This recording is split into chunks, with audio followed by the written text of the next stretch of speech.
Dear students, welcome to my YouTube channel advance biology Bhagalpur. आज हमारा यह तीसरा लेक्चर है और आज जो हम डिस्कस करने जा रहे हैं हमारा टॉपिक है कि जीवन की उत्पत्ति के सिद्धांत क्या है।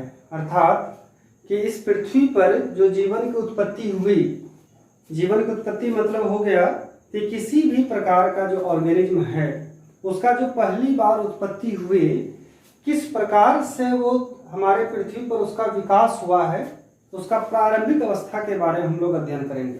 और यहाँ पर ध्यान देना है कि मानव की उत्पत्ति की कहानी अलग है। सबसे पहले हम लोग क्या करेंगे, जीवों की उत्पत्ति के बारे में समझेंगे। तो जीवों की उत्पत्ति के बारे में समझाने के लिए कुछ सिद्धांत का प्रतिपादन हुआ है।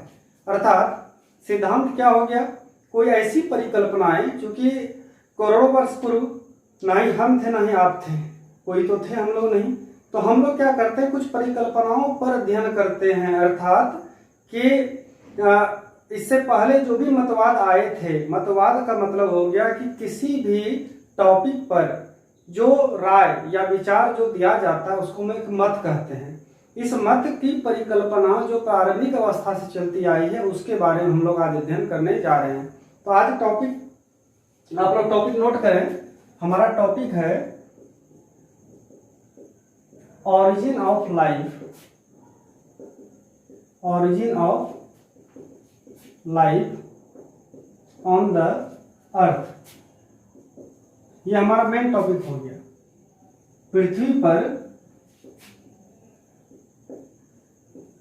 पर जीवों की उत्पत्ति।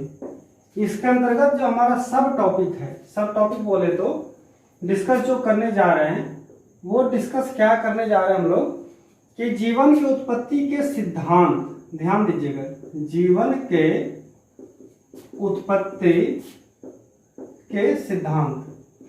सिद्धांत को थ्योरी कहते हैं, सिद्धांत को हम लोग परिकल्पना भी कह सकते हैं। ध्यान देना है, परिकल्पना अर्थात ऑरिजिन, थ्योरी या hypothesis of origin of life.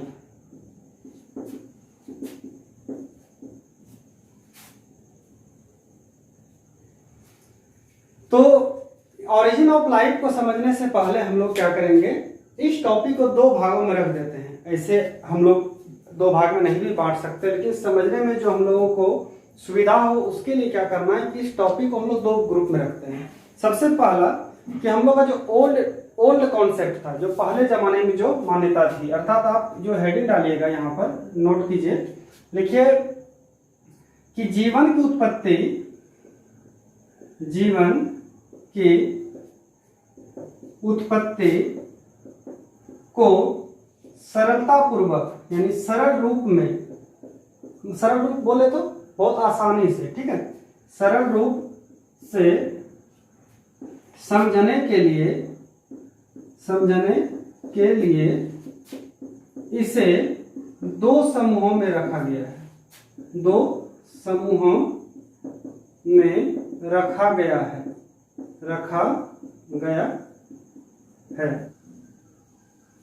पहला था प्राचीन परिकल्पना, ओल्ड हाइपोथेसिस। दूसरा, जिसको बी नंबर कर देते हैं, उसको कर रहे हैं हम लोग आधुनिक परिकल्पना, मॉडर्न हाइपोथेसिस।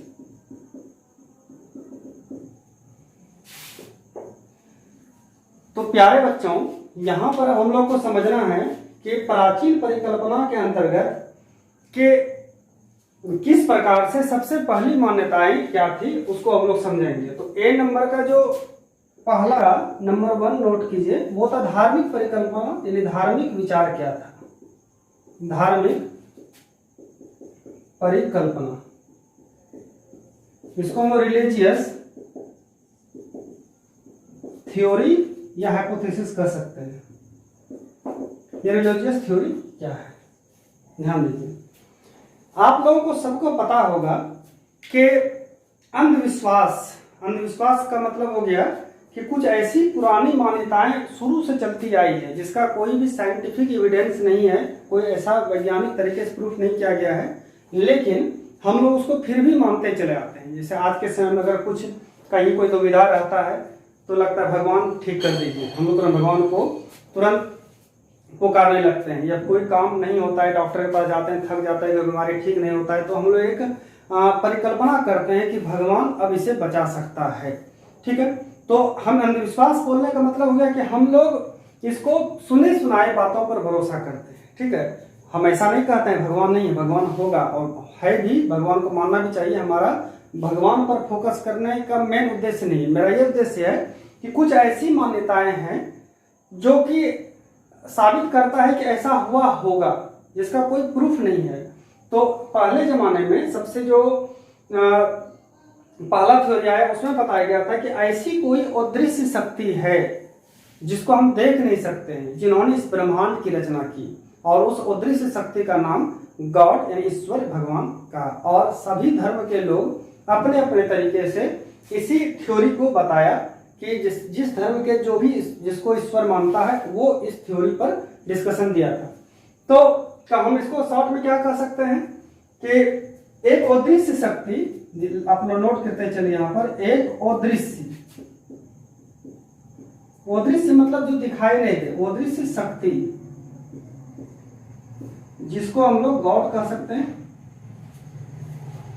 या ईश्वर कहिए। अदृश्य शक्ति ईश्वर ने ब्रह्मांड की रचना की है, रचना की है। देखिए, यह जो वीडियो क्लास में हम लोग क्या करते हैं कि बहुत डीपली नहीं लिख पाएंगे, इसमें जो मेन थीम है वो हम डालते जा रहे हैं, और इसका जो कंप्लीट नोट्स आप लोग को चाहिए तो उसके लिए मेरे नंबर पर आप लोग मैसेज करें। जो भी मेरे यूट्यूब चैनल को फॉलो करके स्टडी कर रहे हैं वो नंबर नोट कर लीजिए। मेरे व्हाट्सएप नंबर है 9534006772 और 8271964817।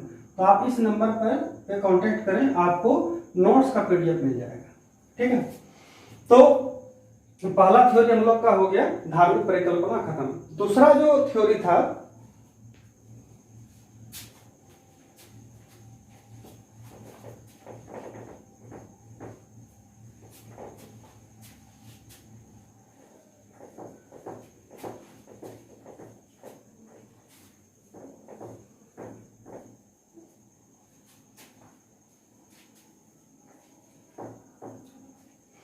अब हम लोग प्राचीन परिकल्पना का दूसरा टॉपिक पढ़ने जा रहे हैं। ध्यान दीजिए, नोट कीजिए, दूसरा क्या था, वो था जीवोत्पत्तिवाद, अर्थात थ्योरी ऑफ बायोजेनेसिस। ध्यान देना है यहाँ पर, बायोजेनेसिस का मतलब होता है, बायो को आप कोई भी लिविंग कह सकते हैं जो सजीव हो, और जेनेसिस का मतलब होता है निर्माण होना, यानी फॉर्मेशन कह सकते हैं, बनना या निर्माण होना।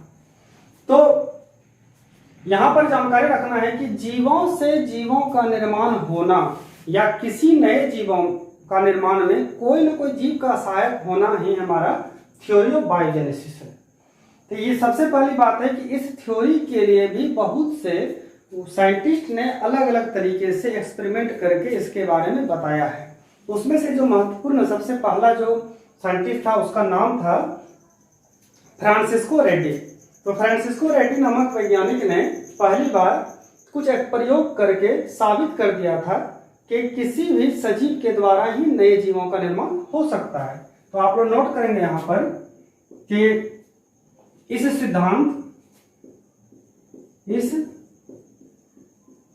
सिद्धांत का प्रतिपादन प्रतिपादन फ्रांसिस्को रेड्डी।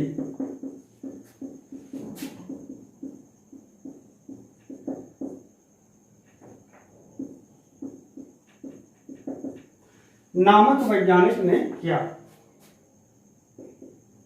नामक वैज्ञानिक ने किया। तो इस वैज्ञानिक ने क्या किया, इसके प्रयोग को पहले हम लोग समझेंगे। तो मुख्य मुख्य बातों को लिख लें यहां पर कि इस प्रयोग में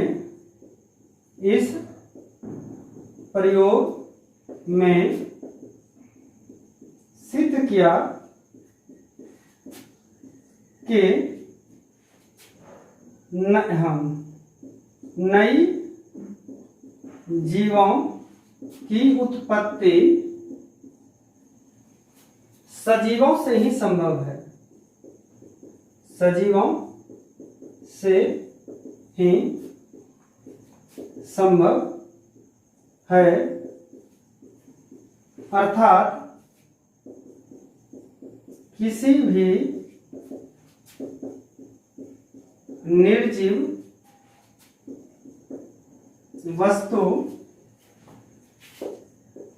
से नई जीव की उत्पत्ति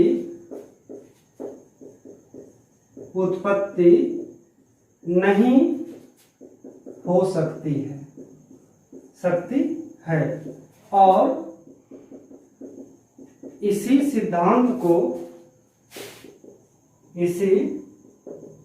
सिद्धांत को थ्योरी ऑफ बायोजेनेसिस कहते हैं।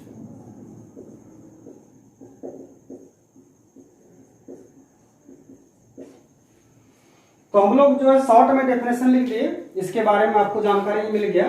अब इस प्रयोग को समझेंगे। इस प्रयोग में क्या किया था रेड्डी महोदय ने और क्या बताया था। अगर आप लोग उतारना चाहे तो स्क्रीनशॉट ले सकते हैं यहाँ पर, ताकि नोट्स बनाने में सुविधा महसूस होगी आप लोगों को। क्या था एक्सपेरिमेंट, उस पर हम लोग परिचर्चा करने जा रहे हैं। ध्यान दीजिएगा यहाँ पर। अब जो रेड्डी महोदय का जो एक्सपेरिमेंट था उसकी बातें हम लोग करेंगे।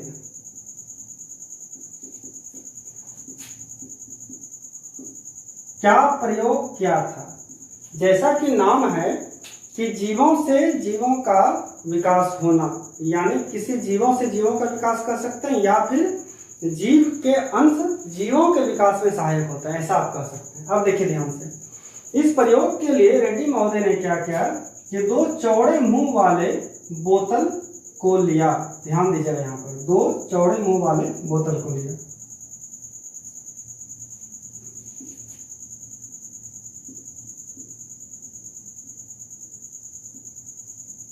ले लिया। अब देखिए, इस दो चौड़े मुंह वाले बोतल में कोई मांस का टुकड़ा या फिर किसी मछली को उन्होंने अच्छे तरीके से उबाल लिया।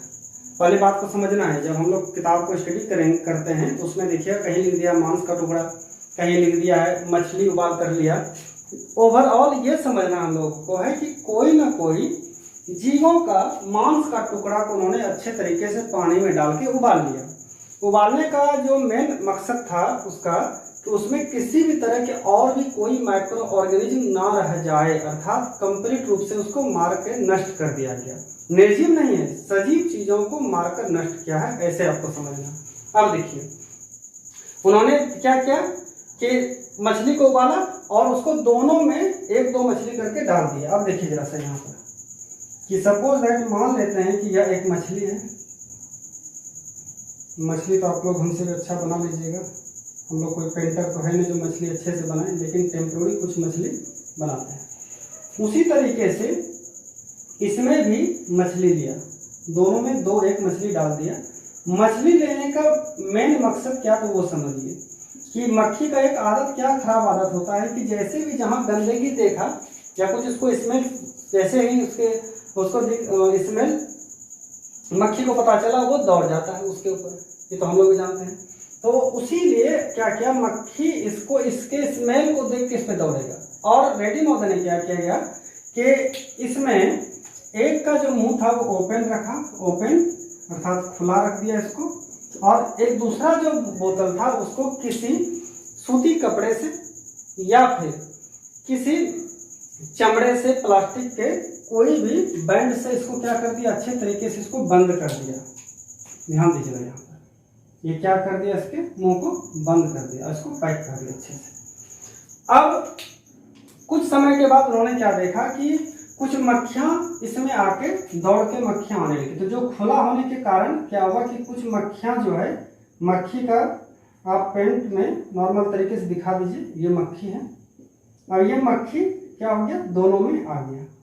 इसमें क्योंकि उसको वो तो स्मेल से आया है, तो स्मेल से आने का मतलब हुआ कि इसमें अंदर चला जाएगा और इसमें क्या होगा, ये मक्खियां इसके बाहर में कहीं पर आके जहां तहां घूम रहा था। ठीक है, अब क्या होगा कि मक्खियां दोनों में अंडा छोड़ दी, यानी कि दोनों में अंडा दे दिया। ठीक, यहां भी अंडा दिया, वहां। तो जो अंडा मक्खी का, वैसे मक्खी के अंडे जो इस मछली के संपर्क में आ गया, उस अंडे से नई मक्खी का निर्माण हो गया, नई मक्खी का जन्म हो गया।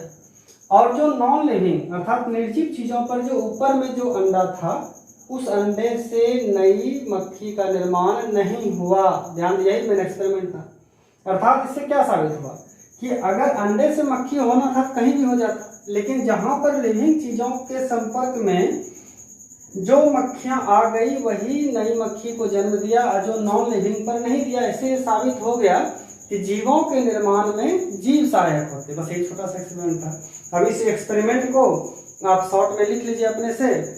शॉर्ट में ये लिखेगा कि रेड्डी महोदय ने 2 चौड़ी मुंह वाली बोतल लिया, एक का मुंह खुला, एक को बंद कर दिया और उसके अंदर में मांस का टुकड़ा डाल दिया कोई भी, और उसको छोड़ दिया। उसके बाद मक्खियां उसके आसपास इर्द गिर्द मंडराने लगी और उसके बाद कुछ मक्खियां इसके संपर्क में आकर मक्खी को जन्म दिया। उसके अंडे से मक्खी निकला और कुछ इसके ऊपर रह गया जो मक्खी ने निकला। इससे क्या साबित हुआ कि सजीवों से, किसी जीवों से जीव निर्माण में सहायक होते। इस तरीके से पता चला। अब है कि इसका जो अगर डीपली नोट चाहिए तो आपको हम पहले ही बताए थे कि मेरा जो व्हाट्सएप नंबर पर है उस पर आप मैसेज किए। ऐसे बहुत सारे स्टूडेंट का मैसेज आया है और मैं उसको नोट सेंड भी कर दिया हूँ। तो व्हाट्सएप नंबर हमारा है 9534006772 और एक दूसरा नंबर है 8271964817। तो ये 2 नंबर पर आप मैसेज करें, ठीक, मैं आपको नोट सेंड कर दूंगा। ठीक, अब चलते हैं हम लोग अगले एक्सपेरिमेंट की ओर। अगला जो एक्सपेरिमेंट नहीं, अगला प्रयोग, सिद्धांत कहिए उसको। ठीक है, अगला सिद्धांत क्या था, सिद्धांत या फिर उसको हम लोग कह सकते हैं परिकल्पना। वो तीसरा परिकल्पना हमारा चलेगा। तो तीसरा परिकल्पना था,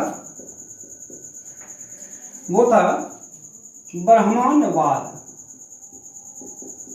ब्रह्मांडवाद जिसको हम लोग कह सकते हैं कॉस्मोजोइक थ्योरी कह सकते हैं, या थ्योरी ऑफ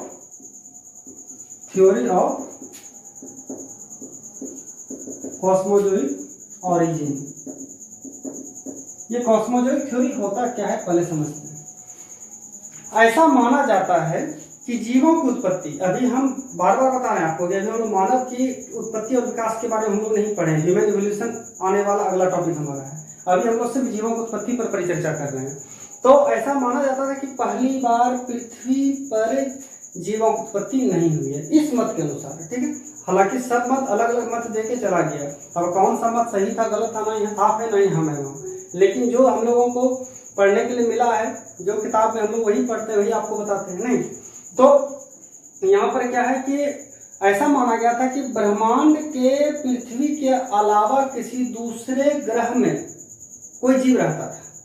वो जीव का अंश उल्का पिंड के माध्यम से पृथ्वी पर टूटकर गिरा और उसी के किसी अंश से ही नया जीव का निर्माण हुआ। ऐसा था हमारा ब्रह्मांडवाद का थ्योरी।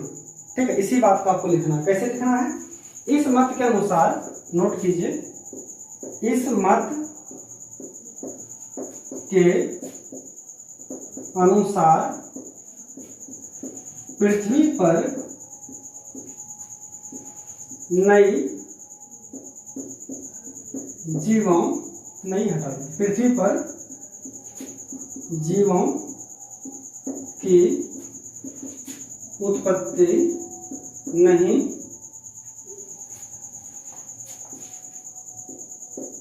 हुई है। किसी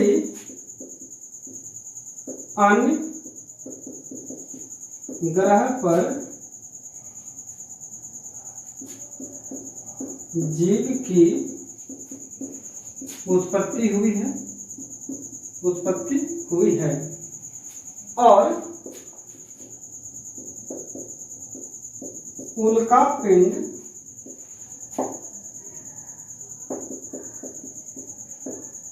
के टूटकर पृथ्वी पर आने से उसके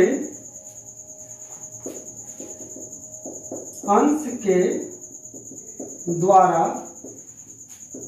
नई जीवों की उत्पत्ति हुई है। तो हम लोग यहाँ पर क्या समझे कि पृथ्वी के अलावा किसी अन्य ग्रह पर जीव रहता था और उल्का पिंड के टूटकर पृथ्वी पर आने से उसी के अंश से नया जीव का निर्माण हुआ। ऐसा हमारा था ब्रह्मांडवाद का थ्योरी। अगला जो हमारा टॉपिक है वो है प्रलयवाद। प्रलयवाद क्या है वो हम लोग समझते हैं।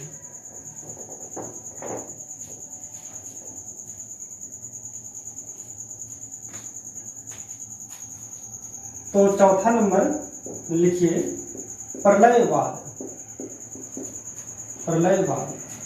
थ्योरी ऑफ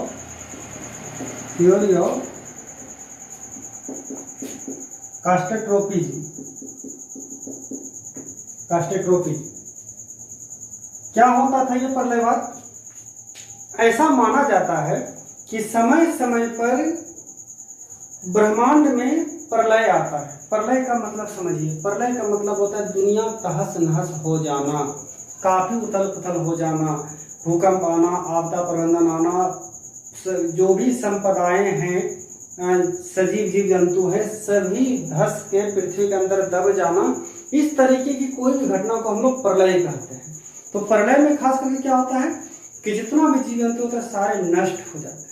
लेकिन हम लोग जानते हैं कि जीवों के नष्ट होने से उसके शरीर में पाए जाने वाले जितने भी केमिकल सब्सटेंस है, यानी रासायनिक पदार्थ जो भी है, वो ऑर्गेनिक मैटर हो सकते हैं, इनऑर्गेनिक मैटर हो सकते हैं, वो कभी नष्ट नहीं होता है।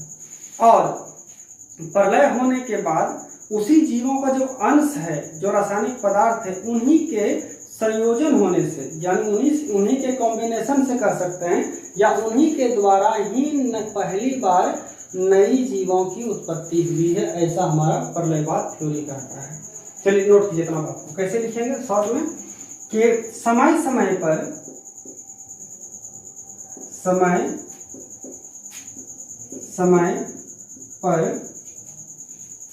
ब्रह्मांड में या पृथ्वी में कह सकते हैं, या पृथ्वी पर प्रलय आती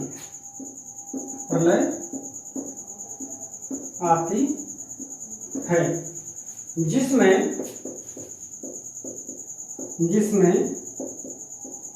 सभी प्रकार के सजीव जीव जंतु पादप जो लिखिए नष्ट हो जाते हैं, की मृत्यु हो जाती है। नष्ट हो जाते हैं ठीक था, लेकिन मृत्यु हो जाती है। लेकिन जीवों के शरीर में पाए जाने वाले रासायनिक पदार्थ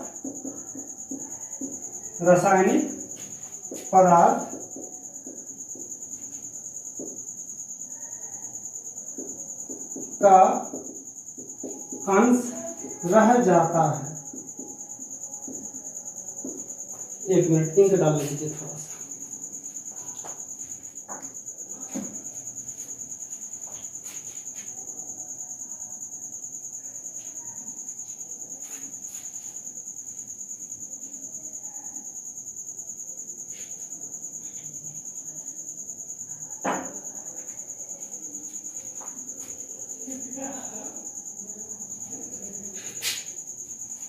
और इन्हीं रासायनिक पदार्थों से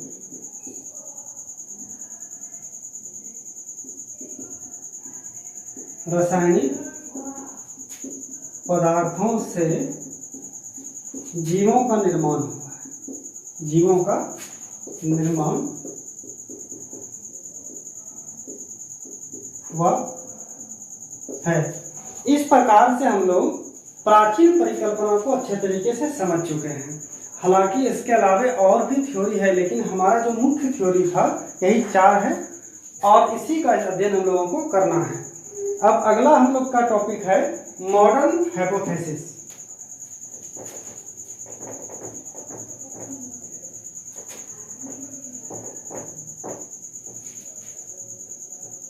अब हम लोग डिस्कस करेंगे बी नंबर, मॉडर्न हाइपोथेसिस, आधुनिक परिकल्पना। यानी आज के समय में किन बातों को सही तरीके से माना जाता है उसको हम लोग डिस्कशन करेंगे।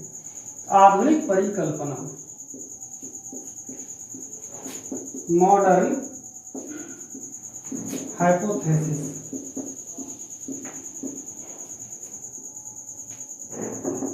चलिए पहले इसको समझते हैं।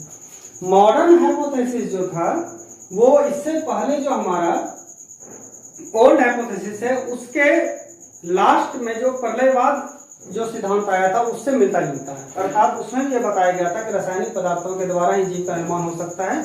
इसमें भी यही बताया गया था। और कल हम लोग डिस्कस किए थे इससे पिछले वीडियो में, उसमें ये बताए थे कि ब्रह्मांड की उत्पत्ति के बहुत बाद, ठीक है, पृथ्वी की उत्पत्ति हुई थी। और पृथ्वी की उत्पत्ति होने के बाद, पृथ्वी की खोज होने के बाद भी बहुत समय के बाद, लगभग यहाँ पर 1 बिलियन वर्ष के बाद पृथ्वी पर जीवों की उत्पत्ति हुई थी। यानी हम लोग कह सकते हैं कि आप लोग यहाँ याद कर लीजिए, ब्रह्मांड की उत्पत्ति 20 बिलियन वर्ष पूर्व, पृथ्वी का जो उत्पत्ति हुआ पहली बार 4.5 बिलियन के आसपास, और पृथ्वी पर जीवों की उत्पत्ति 3.5 बिलियन। याद रखिएगा, पृथ्वी पर जीवों की उत्पत्ति 3.5 बिलियन वर्ष पहले हुआ था। ठीक, यहाँ पर देखिएगा कि इससे ये पहली बात समझ के। दूसरी बात, इसमें भी यह बताया गया था कि रासायनिक पदार्थों के ही संयोजन होने से नई जीवों की उत्पत्ति होती है। और क्या ध्यान रखना है, इसके लिए अलग से एक बुक का पब्लिकेशन किया गया, जिस बुक का नाम था ऑरिजिन ऑफ लाइफ, यानी जीवों की उत्पत्ति नामक एक किताब है, जिसको कि A.I. ओपेरिन नामक साइंटिस्ट ने इसको प्रकाशित किया। तो उसमें इसके सारी जानकारी मिलती है। इतनी बातें को लेकर हम लोग सिलेबस को आगे बढ़ाएंगे, क्योंकि हमारा जो सिलेबस है उस सिलेबस में जो कॉन्सेप्ट है वो एनसीईआरटी पैटर्न पर नहीं है। इसलिए हम लोग क्या करेंगे कि ऑरिजिन ऑफ लाइफ का जो मॉडर्न कॉन्सेप्ट है उसको अलग से स्टडी हम लोग कर लेंगे, लेकिन इस टॉपिक में जो हमारा इवोल्यूशन टॉपिक है उसमें इसको यहाँ पर नहीं डालना है। तो क्या क्या मुख्य बातों का हम लोग ध्यान में रखेंगे यहाँ पर। सबसे पहली बात कि पृथ्वी पर लगभग 3.5 बिलियन वर्ष पूर्व जीवों की उत्पत्ति हुई। जीवों की उत्पत्ति हुई है, पहली बात। दूसरी बात, इस मत के अनुसार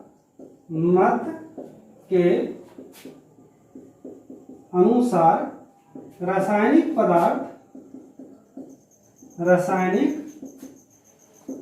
पदार्थों के संयोजन होने से नई जीवों की उत्पत्ति होती है। और क्या ध्यान में रखना है यहाँ पर कि इस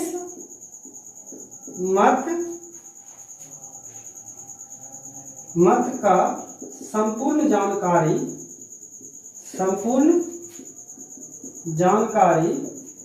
ऑरिजिन ऑफ लाइफ नामक पुस्तक में मिलती है। पुस्तक में मिलती है। और यहाँ पर एक बात याद रखना है आपको कि ऑरिजिन ऑफ लाइफ नामक पुस्तक को एक रूसी जीव रसायन शास्त्री जिसका नाम A.I. ओपेरिन था, उन्होंने इसको प्रकाशित किया था। अगर किसी को जानकारी कंप्लीट रूप से लेना है तो हम लोग को उस बुक का स्टडी करना पड़ेगा। यहाँ पर लिख लीजिए कि ऑरिजिन ऑफ लाइफ नामक पुस्तक को एक रूसी जीव रसायन शास्त्री A.I. ओपेरिन